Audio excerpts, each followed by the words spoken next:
పుస్తకాలు కొనుగోలు అనేది వాస్తవంగా సరిగా జరగట్లేదు.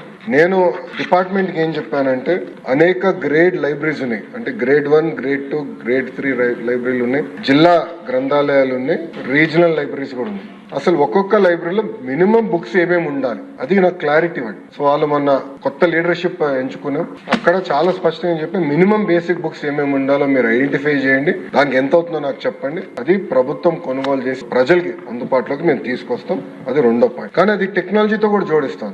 ఈ 100 రోజుల్లో ఆల్రెడీ యాప్ మేము డెవలప్ చేసాం, 100 రోజులు లాంచ్ చేస్తాం. గౌరవ ముఖ్యమంత్రి గారు మొన్న జరిగిన కలెక్టర్ కాన్ఫరెన్స్ లో పెద్ద ఎత్తున డిజిటల్ లైబ్రరీస్ కూడా ఏర్పాటు చేస్తే బాగుంటుందని సూచించారు అధ్యక్ష.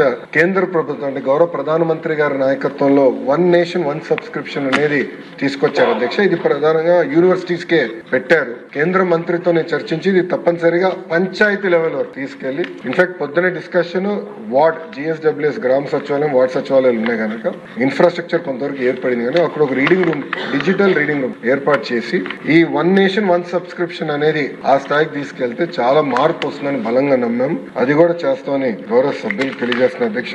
అదేవిధంగా జిల్లా గ్రంథాలయాలు ఇప్పుడు 13 ఉన్నాయి అధ్యక్ష, కానీ రాష్ట్రంలో 26 జిల్లాలు ఏర్పడినాయి. అది ఫైనాన్స్ లోనే త్వరితగతిగా క్లియరెన్స్ తీసుకుని ఆ 26 జిల్లా గ్రంథాలయాలు కూడా బైఫర్కేషన్ ద్వారా ఏర్పాటు చేస్తామని గౌరవ సభ్యులకి తెలియజేస్తున్న అధ్యక్ష.